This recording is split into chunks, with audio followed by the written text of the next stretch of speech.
Oi, pessoal, tudo bem? Para quem não me conhece, meu nome é Rafaela Romana, eu tô no mercado há 8 anos e no vídeo de hoje eu quero mostrar para vocês por que o Bitcoin tá um pouco congestionado ali na faixa dos 70 mil dólares. É uma ótima notícia e, além disso, eu vou trazer alguns outros dados e notícias relacionados ao ETF, relacionados à compra de Bitcoin pela Tether e a emissão de novas stablecoins também pela Tether, porque isso é uma ótima notícia, alguns dados relacionados ao halving, inflação dos Estados Unidos e também eu vou contar para vocês um caso bem curioso de uma baleia de Bitcoin conhecida como Mr. Sam, que recentemente mudou seu comportamento.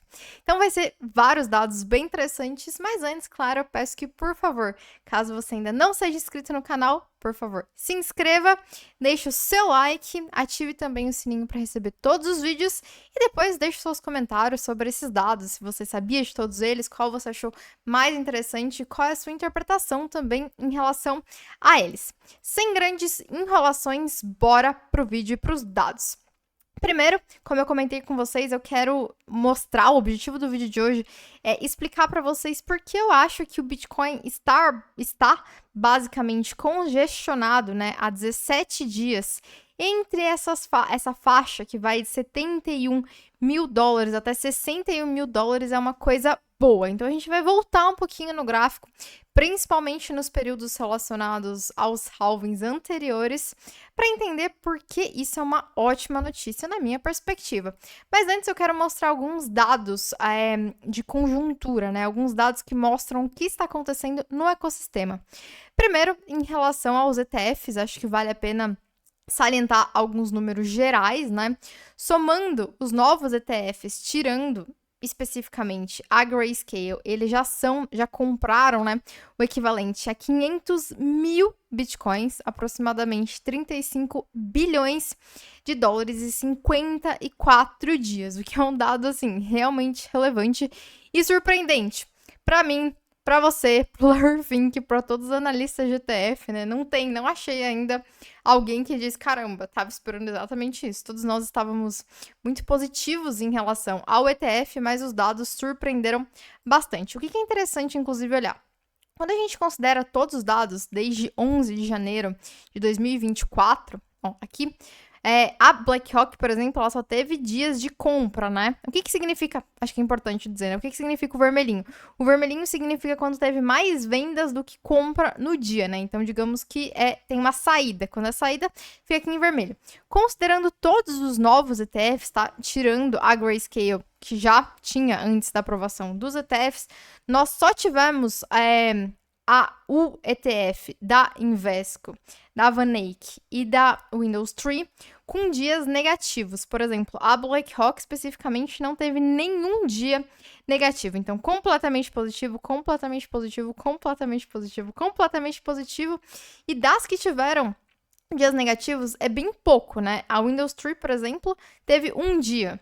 A VanEck teve 3. Essa aqui, né, da Invesco, o ETF da Invesco, que foi o que teve mais, mas ainda assim, considerando os dias positivos, é pouco, né? Então, desde a aprovação dos ETFs até agora, realmente o interesse é bem grande, mostra que as pessoas ainda estão muito mais interessadas em comprar do que em vender, mesmo depois de mais de 50 dias de trade, né, e de negociação aberta. Então, esse é um dado bem positivo para o setor. Um outro aspecto bem interessante que vale a pena ser citado é que a Tether acabou de fazer uma compra também de 2.892 bitcoins, né? Então, além dos ETFs, nós temos alguns outros players institucionais fazendo grandes compras, mas talvez o mais interessante em relação à Tether é esse gráfico aqui. Esse gráfico basicamente indica a quantidade de novos Tethers em circulação, né? E o que aconteceu recentemente é que tá em all-time high. Isso significa o quê? Significa que tem muito dinheiro entrando nessa stablecoin. E por que isso é uma ótima notícia? Pro Bitcoin e para entrar dinheiro no Bitcoin, principalmente para entrar dinheiro em outras altcoins, normalmente é necessário que as pessoas negociem Tether, né? Então, por exemplo, você não vai conseguir ter tanta liquidez em BRL quanto você tem em Tether. Então, para ter um preço melhor, é comum que as pessoas primeiro convertam as suas moedas nacionais em Tether e depois que elas em Tether façam negociações em Bitcoin ou nas outras stablecoins. Então, quanto mais Tether está sendo colocado em circulação e está sendo emitido para suprir a demanda de Tether do mercado, melhor tende a ser. Isso é um indicativo de alta e um indicativo de maior interesse no mercado de cripto geral. E se nós olharmos o gráfico, a gente percebe, né, que realmente desde ali de dezembro, ó, de 2022 até agora só tá subindo, né? Então, esse dado, se vocês podem ver, né, aqui bem no momento de baixa, ele não é tão significativo, né? Não existe esse aumento da emissão e do market cap de Tether, mas esse ano especificamente tá bombando, né? E finalmente atingimos os 50 bilhões de dólares em Tether, o que é muito dinheiro. Super interessante salientar que no meio de todos esses dados, esse interesse tão grande nos ETFs, esse aumento das emissões relacionadas à stablecoin de entrada no mercado, ainda assim nós estamos a 18 dias do halving, né? Que deve acontecer ali entre 19 e 20 de abril. E marcando, né, esse momento que todos nós esperamos, inclusive do choque de oferta e demanda, né? Porque nesse momento a emissão de bitcoins ela vai ser a emissão de novos bitcoins será cortada pela metade, então terá menos bitcoins sendo disponíveis para o mercado, estando disponibilizados para o mercado nesse período. Além disso, um dado bem importante também de salientar é a questão da inflação. Então, todo o mercado estava esperando ano passado, né, esse ano também, o corte de juros dos Estados Unidos. E o que aconteceu é que à medida em que os Estados Unidos aumentou bastante os juros, ele conseguiu dar uma contidinha ali na inflação, né? Mas a partir do final ali e desse ano a inflação voltou a subir, o que faz com que grande parte do mercado não esteja mais tão confiante que vai acontecer a questão do corte de taxa de juros. E obviamente nesse cenário em que a estratégia adotada pelo Fed não está tendo tanto efeito, todo mundo fica muito reticente também em relação ao possível aumento da base, né, monetária e a impressão de dinheiro, o que tende a fortalecer a narrativa do Bitcoin devido à escassez, devido ao halving, devido a ser um ativo cuja possibilidade das pessoas conseguirem manter o seu valor de compra seja maior do que com dólar, por exemplo, né, que desde 2020, basicamente, caiu mais de 25%, né? Então, o dinheiro dólar, que era considerado a reserva de valor do mundo, não está conseguindo manter realmente a reserva de valor. Então, outros ativos estão sendo acionados para essa possibilidade. Além disso, em relação ao Bitcoin, nós também temos a possível aprovação do ETF Spot de Bitcoin em Hong Kong. Nós ainda não temos, né, a aprovação do ETF, o ETF do Bitcoin nos Estados Unidos. Ele abriu essa possibilidade, né, e a maior probabilidade da aprovação dos ETFs por outros órgãos reguladores, né? E o pessoal tá animado com a possibilidade dessa aprovação desse ETF no quarter 2, né? Então, isso é um aspecto bem interessante. E o que eu acho que é legal citar, né? A China, ela é o segundo maior mercado de ações. Estados Unidos, 52 tri. China, 11 tri. Então, muito provavelmente, a aprovação do ETF de Hong Kong também pode trazer uma liquidez bem interessante para o mercado. E agora, né, juntando todos esses dados, eu quero ir um pouquinho pro gráfico para vocês, para mostrar por que eu acho isso muito interessante. Mas antes de a gente ir pro gráfico, só quero deixar aqui, né, caso você veja algum valor e eu te ajude de alguma forma, eu peço que você faça um incentivo ali, doando alguns satoshis via Lightning, via on-chain, ou também via Solana, né, que não tem basicamente nenhuma FII. Então, só uma pausa aí para quem quiser incentivar o canal, será muito bem-vindo. Sem mais enrolações, bora pro gráfico, que eu quero mostrar para vocês que é muito interessante. Então, sabemos que há 17 dias o Bitcoin está preso entre a faixa de 71 mil dólares e de 61 mil dólares. E quando nós olhamos para o gráfico no longo prazo, né, considerando os ciclos passados principalmente, olha que coisa interessante isso aqui. Deixa eu só diminuir aqui. Vamos para esse halving, pro halving de 2016, tá? O que aconteceu nesse período? Após o halving de 2016, o Bitcoin ficou preso, basicamente, né? Entre ali os $678, e vamos ignorar aqui, tá? Esse super candle aqui, vamos colocar aqui.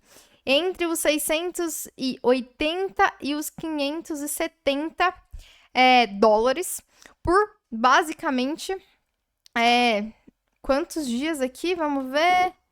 Até mais ou menos esse candle aqui, a gente poderia supor, sei lá, mais ou menos entre... esse candle aqui, porque ali depois aqui ele já teve um corte, né? Então, 91 dias preso nessa faixa aqui de preço, tá? E se vocês quiserem considerar após ter batido all-time high também, tá? Que aí basicamente a gente tem aqui. Ele também ficou preso entre uma faixa de preço, né? Tentou romper ali, não conseguiu, voltou por uns 98 dias, tá? Então, nós podemos considerar que após o halving ou após all-time high, teve isso que a gente chama de período de acumulação, em que o Bitcoin ele fica sendo negociado numa faixa e não consegue ir muito para cima, mas também não vai muito para baixo. Aqui a gente pode considerar 91 dias, deixa eu ver certinho, exatamente, 91 dias nessa faixa de preço, 98 ali. Se nós olharmos exatamente o mesmo dado, mas para o halving de 2020, o que nós sabemos? Que o Bitcoin, após o halving, também ficou lateralizado por 84 dias. O que aconteceu? Depois, essa explosão absurda aqui de preço, em que essa fase de acumulação nem dá pra ver, né? Nem é considerada, mas quando a gente tá nesse momento, ele às vezes pode ser um pouco angustiante, porque parece que nunca vai sair desses preços, né? Mas depois de 84 dias na fase de acumulação, o Bitcoin foi de 9.600 dólares para ao time high, né, de 65 mil dólares, né? Quando a gente considera aqui, digamos, né, nesses 91 dias de acumulação, igual eu citei para vocês, estava ali na faixa dos 600 e pouquinho, né? E foi para os 20 mil dólares. Então, o que nós temos, né? Um período de acumulação em que o preço fica lateralizado, explosão de preço. Período de acumulação em que o preço fica lateralizado, explosão de preço. Mais ou menos, né, 90 dias, 84 dias de acumulação. E quando nós olhamos agora, talvez estejamos exatamente nesse momento, né? Aqui no gráfico semanal nem dá para ver, mas quando a gente vai para o diário, né, dá para considerar então que estamos já há mais ou menos aqui 21 dias em período de acumulação. Se fosse, né, esses 80 e um pouco dias, daria mais ou menos em junho, né, uma acumulação até junho. Claro que os dados macroeconômicos que nós citamos antes, o interesse institucional, a aprovação de novos ETFs, dados de inflação, eles tendem a fazer com que isso não seja um período tão longo, mas ainda assim, digamos que se houvesse uma estrutura gráfica parecida com o que nós tivemos outros halvings, o Bitcoin ficar preso nessa faixa de preço por uns 80 dias não seria nada absurdo, seria inclusive o esperado. Acho que não vai ficar por tanto tempo, tá? Mas considerando o histórico do Bitcoin, poderia ser, e isso não significaria nada. Inclusive, seria uma super preparação para a explosão de preço que acontece após esse período de lateralização que ocorre após halving e após all-time high. Então, por isso, eu acho que o Bitcoin estar preso nesse momento é um dado bem legal. E agora eu quero mostrar para vocês mais umas coisinhas bem legais, além desse aspecto do preço. Primeiro, essa perspectiva, né? Esse aqui, ele é o CEO da Bitwise, e ele fez algumas continhas, né, mostrando porque o halving desse ciclo ele vai ser mais importante ou mais pesado, digamos, do que os outros halvings, considerando em dólar, né? Porque o que aconteceu? No halving de 2020, o Bitcoin estava a 9 mil dólares. E a redução, né, a redução desse supply, ele teve um peso em dólar que vai ser muito menor do que o peso em dólar de agora. Então, vai ser 3 vezes, né, em dólar, uma redução em relação ao halving passado. Isso tende a fazer com que seja muito mais impactante por conta da unidade de medida de dólar, né? Então, em Bitcoin. Claro, é a mesma coisa, né? Diminuiu pela metade lá, vai diminuir pela metade aqui. Mas quando nós pensamos em dólar, talvez esse halving ele tenha realmente um impacto mais forte na questão da oferta e da demanda, tá? E agora, a última coisa bem interessante que eu quero mostrar pra vocês é uma mudança de comportamento de uma baleia. Tem uma baleia chamada de Mr. 100, né, em que historicamente, eu vou mostrar aqui pra vocês, ela faz uma espécie de DCA de 100 em 100 bitcoins, né? Então vocês podem ver aqui, ó. Ela vai adicionando mais ou menos 100, né? Varia alguns momentos, mas ela vai fazendo um DCA de 100 em 100, ó. Dia 28, dia 28, dia 28, por exemplo, né? Que são quantas compras dia 28? Meu Deus, várias compras dia 28. Ah, não, peraí. Vamos vir aqui mais pra baixo, só pra vocês verem, John. Tá vendo? Aqui. Ela faz várias compras de 100 bitcoins historicamente. 100, 100, 100, 100, 100. E a não ser quando é a venda, né? Em que ela transfere ou faz a venda desses bitcoins. Normalmente, ela faz essas compras de 100, 100 bitcoins. Mas o que foi interessante é que nesse final de semana, né? Nesse feriado, ela mudou um pouco o comportamento, ó. Então, aqui, vamos ver. 23, 24, 25, aqui, 29. Depois daqui, ó, ela começou a fazer essas compras menores, tá vendo? 40, 44, 61, 15, 24, 8, 7. Mas no feriado ela comprou mais de 900 mil bitcoins, né? E atualmente em dólar, vamos ver aqui quanto é que tá. Em dólar é esse vermelhinho, ela já tem o equivalente a 3,8 bilhões de dólares em Bitcoin. Recentemente ela teve essa mudança de comportamento. Não sabemos porquê, mas é curioso que ultimamente a gente anda vendo várias notícias de baleias de bastante tempo adormecida movimentando os fundos, tanto de Bitcoin quanto do Ether. Essa baleia especificamente mudando um pouco o comportamento. Então são alguns dados, enfim, que são curiosos. Trouxe aqui só como uma curiosidade interessante para vocês. E claro, lembrando, né? E todos os dados eles vão estar disponíveis depois na minha newsletter, tá? Então vocês podem entrar ali que eu vou adicionar sempre um artigo com todos esses dados. E também se inscrevam na newsletter, que aí vocês vão receber no e-mail de vocês quando um novo vídeo, né? E um novo artigo relacionado ao vídeo for publicado, tá? E é isso, gente. A gente se vê no próximo vídeo. E claro, não esqueçam de deixar o like de vocês, os comentários e tudo mais. Beijo!